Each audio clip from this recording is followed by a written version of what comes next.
নমস্কার, ত্রিপুরার বাঙালিয়ানা পরিবারের আমি শিল্পী হাজির হয়ে গেলাম আবারও একটা নতুন ভিডিও নিয়ে।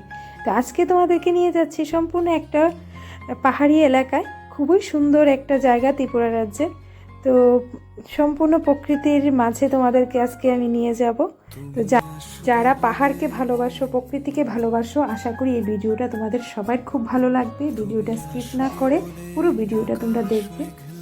তো ইচ্ছে ছিল পুরো রাস্তায় ভিডিও করতে আসবো, তো বাট সেটা করে উঠতে পারিনি, কারণ রাস্তাটা এতটাই সরু ছিল, চারিদিকে জঙ্গল ছিল, রাস্তা শেষই হচ্ছিল না, এতটা টায়ার্ড লাগছিল। তো আমি আবার এতটা জার্নি করতেও পারি না, তো খুব ভয়ও করছিল যে আমরা ঠিক জায়গায় আছি। তো যাই হোক, আমরা আমাদের গন্তব্যস্থানে এসে পৌঁছে গেলাম। তো আমরা টিকিট নিয়ে নিচ্ছি পার হেড 30 টাকা করে। তো আমরা এখন উপরের দিকে উঠবো। তো তোমরা হয়তো বা অনেকে দেখে বুঝেও গেছো যে আমি কোথায় আসছি, কেউ কি আইডিয়া করতে পারছো? তো যাক, আমি বলে দিচ্ছি, আমরা চলে এসেছি এখন ত্রিপুরা রাজ্যে খুবই একটা সুন্দর জায়গা, সেটা হচ্ছে মন্টাং ভ্যালি।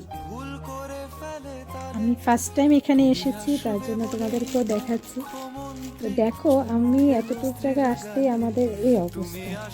দেখো, আমাদের সাথে আমার দিদা এসেছে। দিদার প্রায় 80 বছর বয়স, কিন্তু দিদা এখনো একদম ফিট। আর আমরা একটু জায়গা আসতে না আসতে আমাদের কত সমস্যা শুরু হয়েছে। তারা জার্নি করতে পারো না, কোমরের সমস্যা, ভমিটিংয়ের সমস্যা আছে, তারা আমি বলবো না আসারই ভালো। যাক, তো জায়গাটা সত্যি খুবই সুন্দর। তো আমরা তো অনেকেই গ্যাংটক যাই, শিলং যাই, তো সেখানকার যে ভিউ, সত্যি সেখানকার ভিউ খুবই সুন্দর। তো আমাদের ত্রিপুরা রাজ্যের এই ভিউটাও কিন্তু কোনো অংশে কম নয়। তো আমাদের এখানে অবশ্য আইস নেই, কিন্তু তাছাড়াও প্রকৃতির যে এই সৌন্দর্যটা সত্যি খুবই দারুণ। তো আমরা সবাই এখানে এসে খুবই ব্যস্ত হয়ে গেছি ছবি নিয়ে। শুধু আমরা না, এখানে যারা আছে সবাই সেলফি ছবি নিয়ে খুবই ব্যস্ত হয়ে গেছে। এখানে আমার শাশুড়ি মাকে তো সবাই চেনো। তো আর ছিল দিদা আর 2 মাসিমণি। আমার শাশুড়ি মা, তারা 3 বোন। তো শাশুড়ি মা আর আমার সাথে অনেকটাই মিলে গেছে। তো শাশুড়ি মারও 3 বোন, আমরাও 3 বোন, আমিও ছোট, শাশুড়ি মাও ছোট। তো আমরা 2 মাসিমণি আর মা, বাবু, দিদা আর ওরা 3 ভাই এসছে, আর 1 ভাই মিসিং, ডিউটির কারণে ও আসতে পারেনি। তো আমরা সবাই মিলে আজকে এসেছি। তো আজকে অনেক অনেক বছর পর মাসুনি তারা 3 বোন একসাথে ঘুরতে এসেছে, দিদা সহ। তো এখানে যে তোমরা ঘরগুলি দেখতে পাচ্ছ, এই ঘরগুলিতে এসে তোমরা যদি মনে করো সারাদিন কাটাতে চাও, কাটাতে পারবে, পিকনিক করতে পারবে। বাট এখানে রান্না করা যাবে না, তো রান্না করে নিয়ে এসে এখানে সারাদিন কাটানো যাবে। তো রাতে থাকার অ্যালাউ নেই। তো এখানে জলেরও তেমন ব্যবস্থা নেই। তো এখানে যে ফুলগুলি খুবই সুন্দর, আমি তো ভেবেছিলাম সত্যি সত্যি, হাত দিয়ে দেখলাম যে ঠিক সত্যি নাইনি প্লাস্টিকের, আমিও ধোঁকা খেয়ে গেলাম। তো যাই হোক, তো আমরা বাড়ি থেকে টিফিন নিয়ে এসেছিলাম, রুটি আর সবজি। আমাদের ওই দিন বৃহস্পতিবার ছিল, ভেজ ছিল, রুটি, সবজি আর চা নিয়ে এসেছিলাম। তো আমরা সেটা খেলাম। তো আগরতলা থেকে এই মন্টাং ভ্যালি আসতে প্রায় সময় লেগে যায় 2 ঘন্টার উপরের মতন। তো প্রায় 65 কিলোমিটারের মতন হবে। আবার চাকমাঘাট থেকে মন্টাং ভ্যালির দূরত্ব হচ্ছে প্রায় 22 কিলোমিটার। তো আমরা এখান থেকে আমরা বেরিয়ে গেছি প্রায় 4:30টার দিকে। তো প্রায় 1.5-2 ঘন্টার মতন এখানে ছিলাম। তো যাওয়ার পথে দেখলাম যে পাহাড়ি বাজার নিয়ে বসেছে রাস্তার পাড়ে। তো নেমে গেলাম বাজার করতে। পাহাড়ি অনেক কিছু নিয়ে বসেছে, চাল, মাটির নিচের আলু, বেগুন, ঢেঁকির শাক, পাহাড়ি যে বাজারগুলি হয় যা পাওয়া যায়। তো আমরা শাক নিয়ে নিলাম, ঢেঁকির শাক, আর অনেক ধরনের শাক ছিল, সর্ষার শাক থেকে শুরু করে অনেক কিছুই ছিল। রাস্তার পাশে এরকম বাজার নিয়ে বসলে খুব ভালোই লাগে, বাজার করতেও ভালো লাগে, দেখতেও ভালো লাগে। তো এখান থেকে আমরা আমাদের আবার যাত্রা শুরু করলাম।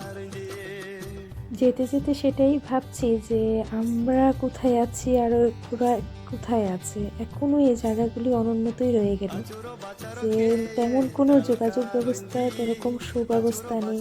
স্কুল কলেজও এরকম কাছে দিয়ে নেই মনে হয় না, আছে হয়তো অনেকটাই দূরে। তারপরে হসপিটাল বলো, সেটাও অনেক দূরেই হবে, কারণ একটা বাড়ি দেখলাম এখানে, একটা বাড়ি যদি এখানে থাকে, আরেকটা বাড়ি অনেকটা জঙ্গলের পর আরেকটা বাড়ি, অনেক দূরে দূরে। কীভাবে থাকে সেটাই ভাবছি, যে আমরা শহরে থেকেও যে এত সুব্যবস্থা থাকা সত্ত্বেও অনেক সমস্যার সম্মুখীন হতে হয়। আর তারা কিভাবে থাকে, যাক হয়তো বা ওদের এটা অভ্যাসই হয়ে গেছে এভাবে জীবনযাপন করা। তো এখন আমরা চলে এসেছি, কোথায় চলে এসেছি এবারে তোমরা হয়তো বা ভাবছো যে কোথায় চলে এসেছি, অন্ধকারের মধ্যে কি জানি বানানো হচ্ছে। অ্যাকচুয়ালি এই তেলিয়ামুড়া জায়গাটা হচ্ছে আমার মা মাসিমণি তাদের জন্মস্থান। এখানে তাদের বাপের বাড়ি, মামার বাড়ি, মাসির বাড়ি, মানে সব রিলেটিভরা সব তেলিয়ামুড়াতে। তো আমরা ওই মন্টাং ভ্যালি ফেরার পথে আমরা সব রিলেটিভের বাড়িতে গিয়েছি। তো সবার বাড়িতে তো যেতে পারিনি, যতটুকু সম্ভব গিয়ে এসেছি। তো যেখানেই যাচ্ছি সেখানেই শুধু বলছে খেয়ে যাও, থেকে যাও, তো সেটা তো আর সম্ভব না। তো যাক, আমরা যার বাড়িতে আছি মাসিমণির এক রিলেটিভের বাড়ি। তো তেলিয়ামুড়ার এক বিখ্যাত চানাচুর মহাদেব ব্র্যান্ড, দিলীপের চানাচুর। তো এটা মাসিমণির এক রিলেটিভ।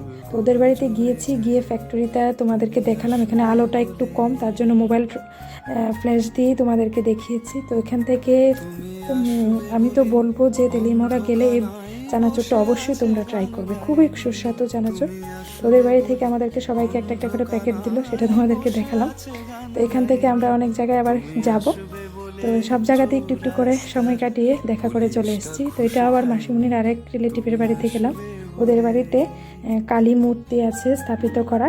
মহালয়ার দিন ওদের বাড়িতে পুজো হয় প্রত্যেক বছর, খুবই সুন্দর প্রতিমা, খুব ভালো লাগছে। তো তাই ভিডিও করে নিলাম।